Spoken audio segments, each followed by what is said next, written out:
Leo risings January 2021. You are one of the signs with the spotlight on you this month, which it's on you because it's on the people around you, where it's not like you're the center of attention, but your life very much feels like it because of the tension between your relationships and your career. If you're excited to dive into what this January has to offer for you and your rising sign, make sure that you like, subscribe, and hit that notification bell so that you are always up to date with what the stars have in store for you.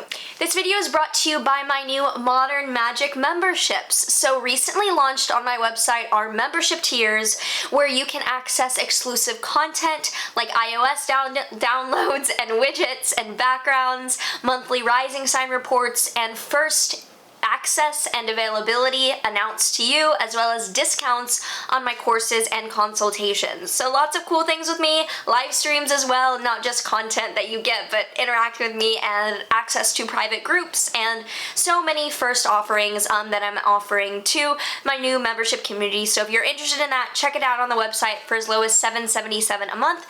You can access some pretty cool stuff, so check those out if you're interested. Hi, I'm Maren. I am a professional astrologer, author, and philosophy student. I combine ancient Hellenistic traditional techniques with modern psychological counseling dynamics in order to provide grounded guidance, which we need for the beginning of this year. On the 4th, we open the month with Mercury conjoining Pluto in your Capricorn 6th house. So this is transformative, serious communication around coworkers or health in your life. You might be getting some news that really changes things in regards to your physical health if there's an ongoing issue.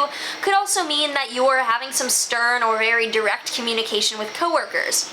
On the 9th through the 11th, we have Mercury conjoining Jupiter and Saturn in Aquarius, squaring Uranus and Taurus. So I have full videos on both Saturn in Aquarius until 2023 and the Jupiter-Saturn conjunction, which is, gonna tone the next 200 years. So if you want to watch those videos, those are linked down below, but Mercury is communicating about the dynamic of a serious, dedicated new beginning in your 7th house of relationships and partnerships that takes work but is long-term for abundance, in a square aspect to shakeups in your 10th house of career. So it looks like you might be wanting to change your career, break out of your career, and this commitment in your relationship is questioning the steps towards that. There's a dynamic between wanting to commit and grow in your relationship and also break out of your career. So there's kind of a dynamic there. On the 11th through the 21st, Jupiter and Saturn in Aquarius are squaring Mars and Taurus in your 10th house in Taurus.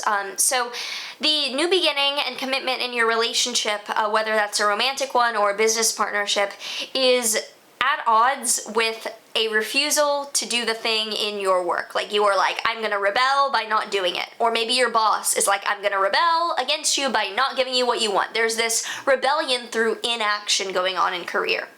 On the 13th, there's a new moon in your Capricorn 6th house. I have a full video on this new moon down below, but this is a new beginning around the 6th house of health and illness and coworkers. Not health or illness in like a bad way. Like it could be you're studying those things. So don't get it like twisted if you think, oh my God, I don't want to get sick or injured. Well, it could be that you're studying that or that you're helping out someone who has those things. So it's not always you, but coworkers or health and physical illness, there's a new beginning that's kind of a mastermind around this. I wonder if you're opening up a business or creating a platform to deal with healing people, whether you're like a medical student or a vet, could very much deal with pets. I feel like I tend not to mention pets in terms of the 6th house because I don't have pets, so I forget, but 6th house can be pets too. On the 15th, we have the Sun conjunct Pluto in your Capricorn 6th house, so lighting up more information around the pet or the coworker or the health matters. And then 19th through the 22nd, Mars is conjoining Uranus in your Taurus 10th house.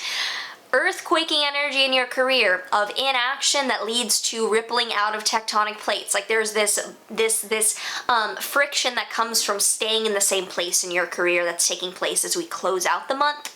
Then from the 23rd through the 31st, we have the Sun joining Jupiter and Saturn in Aquarius, all squaring Mars and Uranus and Taurus between your 7th and 10th houses. Yeah, this lighting up and this egoic drive towards your relationship being at odds with the frustrating rebellions in your career. I wonder if like the dynamic that you were hoping for isn't changing, and so like just shit is being stirred up on a very professional level for you while things are growing on a relationship level. We then close out the month on the 28th with a full moon in your Leo 1st house. So time for you to unveil the first chapter of a long book that you're working on, where your identity is changing and you're letting go of something in a serious a dull way, as a means to further commit to your relationship in the long term. If you have any thoughts coming up for you and this month, if you know how this might already be manifesting, let me know in a comment down below. I would love to hear from you. So tarot card for Leo risings this month, we have the Six of Cups reversed. And reversed, this is the Lord of Pleasure reversed, which literally is the pretty straightforward misery card. It doesn't have to be that dramatic, but like pretty straightforward. It's usually spoken about as like the misery card if it's inverted. So it's just a pretty clear indicator that if your environment is not pleasing and you're in misery, time to change. And that's the dynamic happening. It's like, who do you want to spend your time with? Maybe it's the workplace that is not letting you have the beautiful relationship that you're looking for with your partner because it's like fucking up your mood. Finally, let's pull an astrology card for an astrology concept coming through for Leo risings.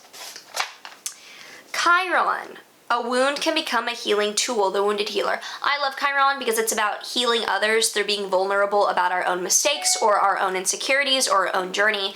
So speak out about your insecurities, speak out about what's going on with you. It will help you become a leader in getting yourself out of that as you motivate, inspire, and uplift others. If you enjoyed this and you would like to check out my courses, my consultation availability, or my membership communities, check all of those down below. I would love to have you learn or just, enjoy astrology with me in all the ways.